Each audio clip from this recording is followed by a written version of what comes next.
Thank you. Thank you very much. Maybe I'll take two. There is a young man there with a good hairstyle. Let's talk to him. And then one of the ladies here with a very nice dress. Thank you so much, Mr. President. My name is Benson. As you can see, I'm a youth. I'm a beneficiary of the voluntary service. I came through Sally Klauswald. She's one of the Kenyans who are sensitizing Kenyans online on ways to migrate to Germany, physically, not online. And I came here, I did my FSJ, and now I'm doing my Ausbildung. But, Mr. President, I would say we are going through a lot of challenges as youth. I hope we have some youth here. Coming here, it's difficult. As you said, you are having partnership with the German government. But the academic credentials, as you said, Mr. President, they are very different than our school system. My first question is, what are the conversations that you're having to make our school system kind of the same with the German system? So when we are translating our documents, our Anerkennung, our work credentials, that they are accredited here, that we are given the same chances as the Germans who are here. Because you are starting from scratch. As they said, you are going through a lot of stress as men. We've studied back in Kenya, we have our degrees, you come here, you're told you have to start again. And on my second question, I would say thank you so much, Mr. President. As you said, you're weeding out some of the problems that have been there, and thank you so much for appointing our new ambassador. We have been given a chance, which we never had in the previous leadership. We'll say we have to be honest, that we are here and we are able to address our issues. And we are asking as the youth, can you incorporate us here in Germany, for example, as immigrants, that we have accessibility to the labor department. Yeah, when we want to work, we have our credentials to be signed. Yeah, education system also. We are not given the chance to get close so our issues can be heard. What are you doing about that also here in Germany as you work in Kenya? Thank you so much. Thank you. Thank you very much. Again, I had a meeting this morning with the labor agents, and actually those two issues came up, that some of the Kenyans who come here, you have qualified, but when you come here, you are told you're taken back a year, and you're told go back to school and do this. And it is because we didn't have a framework. Now we do. And in fact, one of the issues actually two issues I raised with the German Chancellor was, how do we have mutual recognition of skills? And it is provided for under this agreement. We will now work on how does a plumber in Kenya, an engineer in Kenya, a nurse in Kenya, how do we make sure that they have the same qualification? So that when you come from Kenya as a nurse, it is already recognized that if you are licensed as a nurse in Kenya, it is the same licensing that can get you into the German space. So those are the Chancellor, by the way, told me that they are also having problems on their side. They have like 230 institutions that license different categories, and they are also trying to see how to harmonize.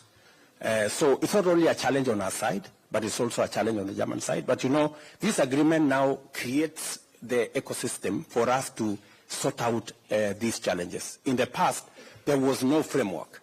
Now we have a joint committee of officials, high-level officials from Germany and high-level officials from Kenya to look at some of the issues that you have raised.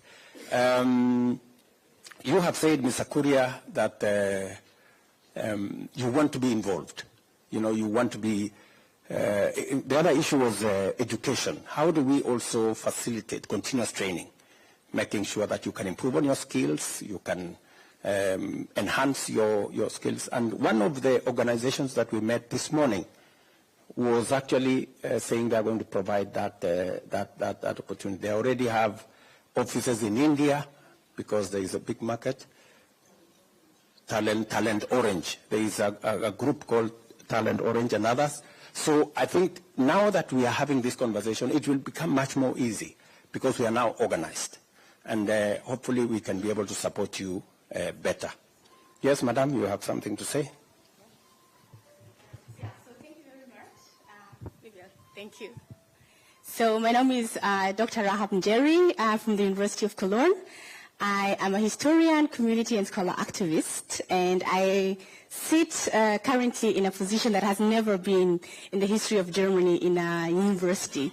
So I am the first, as people would like to say, one of the first, and I cannot be one of the first if it's not because of the work of the community, our Kenyan communities, especially the women who have done a lot. So one of my mothers is there. So I always say my doctor title belongs to our community, and I come from Cologne, from Cologne. So I am bringing questions from my generation because I think I came here as a very young girl. I've gone here to school, I've studied here, I've taught here, and I work at the administration in a German university.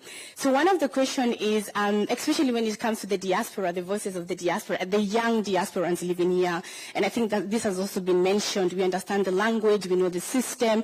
How are they going to get involved? Because sometimes we have a feeling it's a couple of people who are involved in the diaspora talks, but not everyone from the diaspora, not everybody who is a Kenyan gets involved in these talks. So how are we going to deconstruct those power hierarchies that are actually there, making sure the older generation, for instance, are not involved in these talks? So that's one of my questions. How is that going to be implemented in the diaspora desk or even in the diaspora engagement?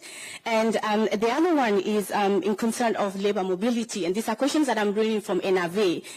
So one of the questions that has been asked a lot is, how is Kenya and the German government going to build sustainable structures for our brothers and sisters coming to work in this country? What is the Kenyan government going to do? And what is the German government doing about it? And how is that going to be implemented? And most importantly, who are the people doing the implementation? So those were my two questions. Thank you very much, Njeri. You have raised concern about involvement. I think this is something that had come up earlier. Involvement of young people, involvement of people who are coming into Germany now.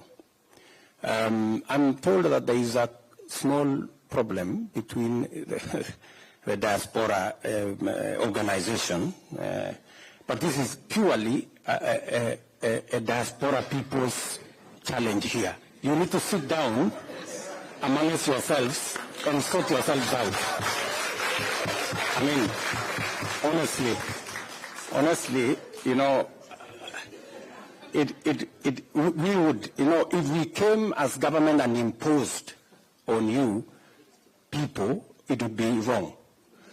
I mean, you people need to sit down, you know, and organize yourselves. And I want to ask the ambassador here, please, if they need a forum, if they need a place, provide a place for these good people to sit down and organize themselves.